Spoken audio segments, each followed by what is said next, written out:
What is going on, beautiful people? Welcome to another episode of the Narcissists Code. I am your favorite self-aware narcissist, Mr. Lee Hammock, aka Mental Healness, from TikTok, Instagram, YouTube, and where you're watching it right now, and in podcast form as well. If this is your first time tuning in, I am diagnosed with narcissistic personality disorder. I have NPD, the dreaded narcissist.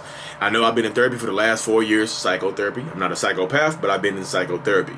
The point of my entire platform is to bring awareness to mental health disorders and mental illnesses overall, to get more people into therapy. I've got a few, y'all, got a few in therapy, so that's me clapping.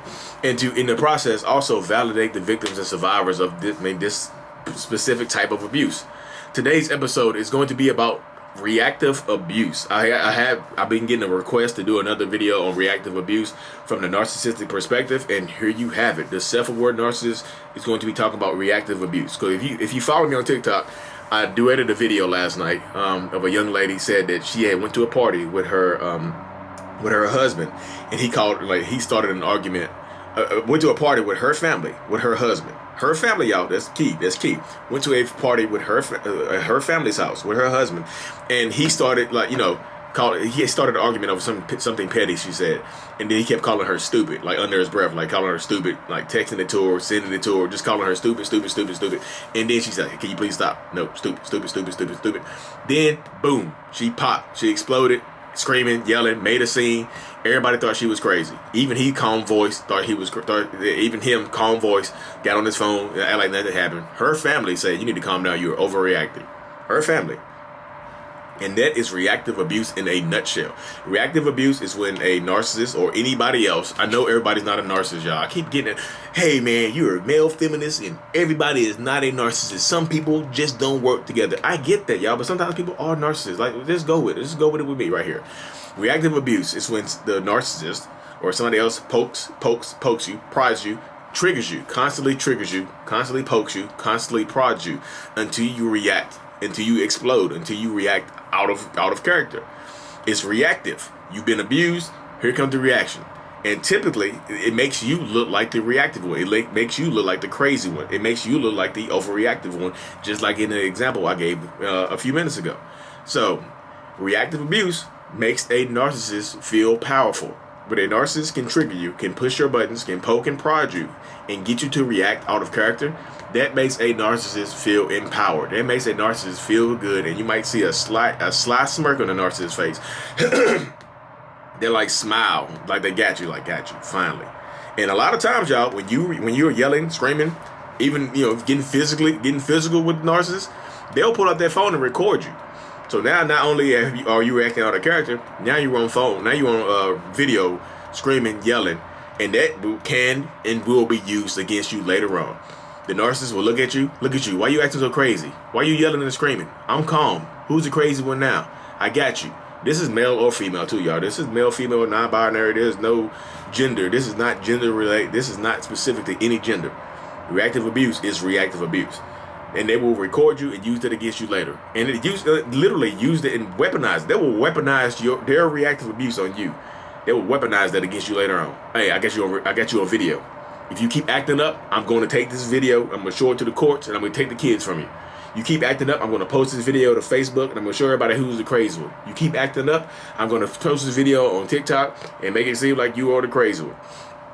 Show everybody what I go through on a daily basis. Reactive abuse is real. Reactive abuse is a real phenomenon. Reactive abuse happens every single day.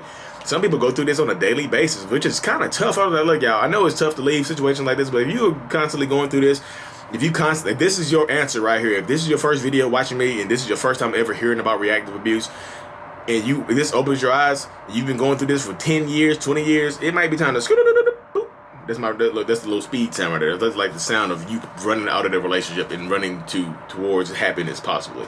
You know what I mean? But like I said, reactive abuse makes literally, y'all, it's like a good feeling. Narcissism, at the core, I tell this all the time on my TikTok channel, that reactive abuse at its core, well, not reactive abuse at its core, narcissism, the personality disorder and whatnot, at its core is about control. Control over everything. Control over your emotions, control over your finances, control over literally everything that has to do with you and me. And reactive abuse, like I said, is all about control too. So I'm controlling. You know how like a narcissist can't control their own emotions. Like we can't control our own emotions. Like the biggest emotion that a narcissist feels is rage, is anger, because anger is easy. I tell this to people all the time. Anger is easy. That's why narcissists can experience anger really, really easy. I mean, I have the full, I have the full scope of all emotions. I can be happy, I can be sad, I can be joyful, I can be, sympathetic, I can be empathetic. But anger is easy. All that other stuff, happiness, love, joy, all that other stuff, contentment, all that other stuff is hard. I can get angry really, really easy. All that other stuff is hard. So a narcissist doesn't like to feel that type of stuff sometimes. And anger just feels good. Anger feels good to explode sometimes, get it off your chest. The next episode I'm going to do is on narcissistic rage, and y'all going to be here for that one. But anger is easy. You know what I mean? So reactive abuse is a real phenomenon. And like, since we can't control our own emotions, the narcissist wants to control yours.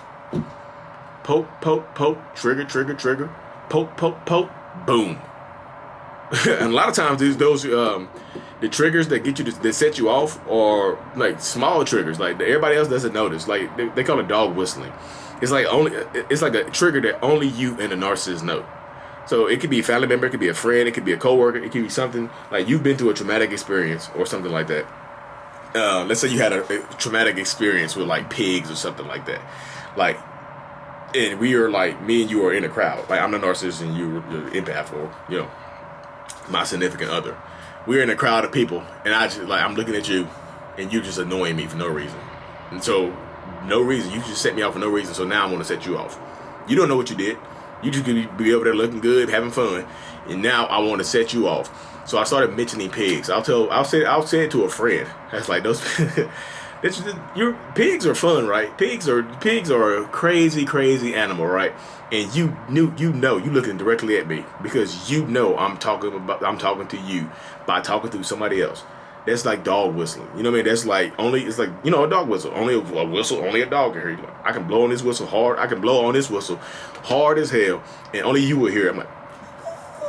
It sounds like I'm just blowing like, but you hear the whistle. You like. You're like, oh no. And I keep saying pigs. I keep talking about pigs over and over and over again to other people within earshot of you. And you just like, look, you looking at me like this, like, please stop. I was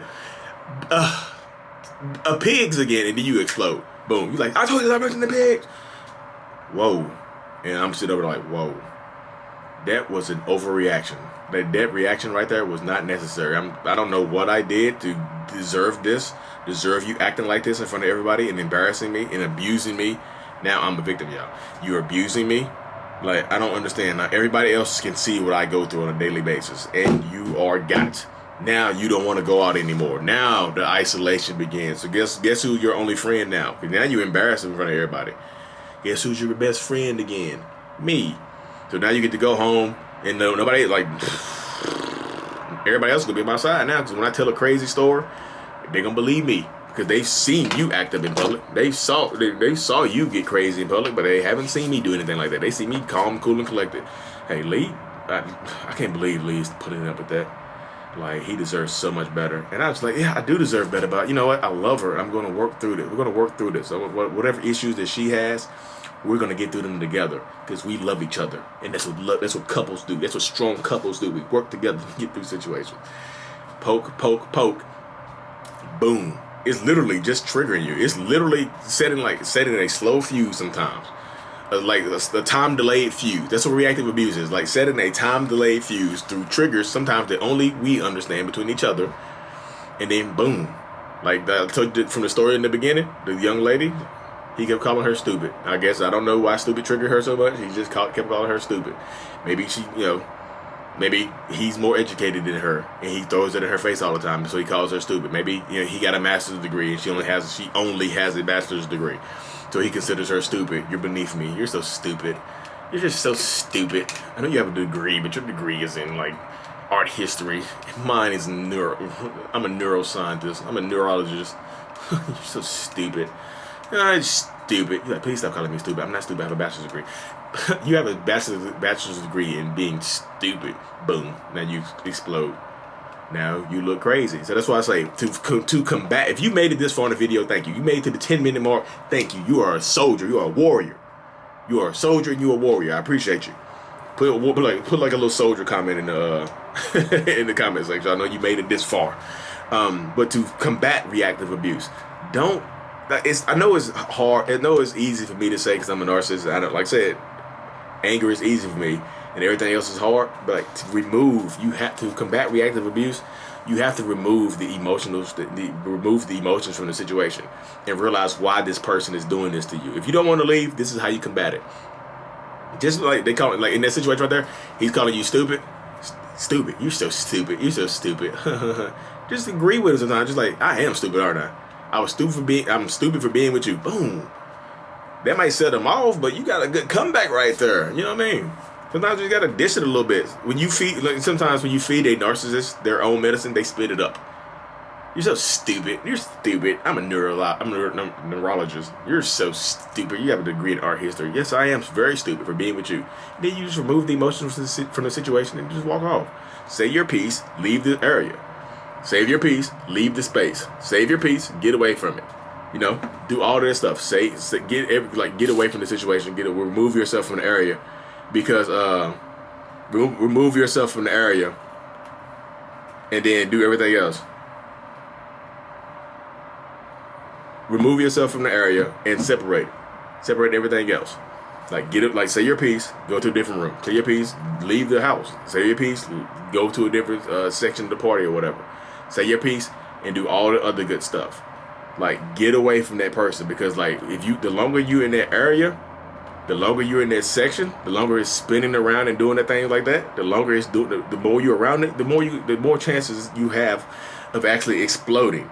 So get away from that person. Get away from that situation. You have to remove yourself from it. You just have to. Don't sit around the triggers or stop the triggers. Don't let it trigger you. Just listen to it sometimes. Sometimes you have to take it and walk away. You know, just get away from it. Yeah, so to combat reactive abuse, don't react. That's what you do. That's what you have to do. You just have to do it. So just get away from it. But anyway, y'all, thank y'all for tuning in to this next episode. Tomorrow's episode is going to be about narcissistic rage. I haven't done a rage. This is kind of weird. I haven't done an episode on narcissistic rage yet.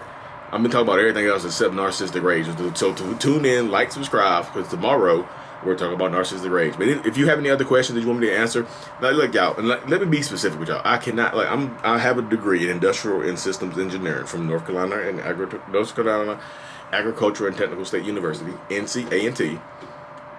But I don't, the psychological terms, all the deep psychological explanations for narcissism, I just don't have that. Yeah, I had to follow somebody else for that.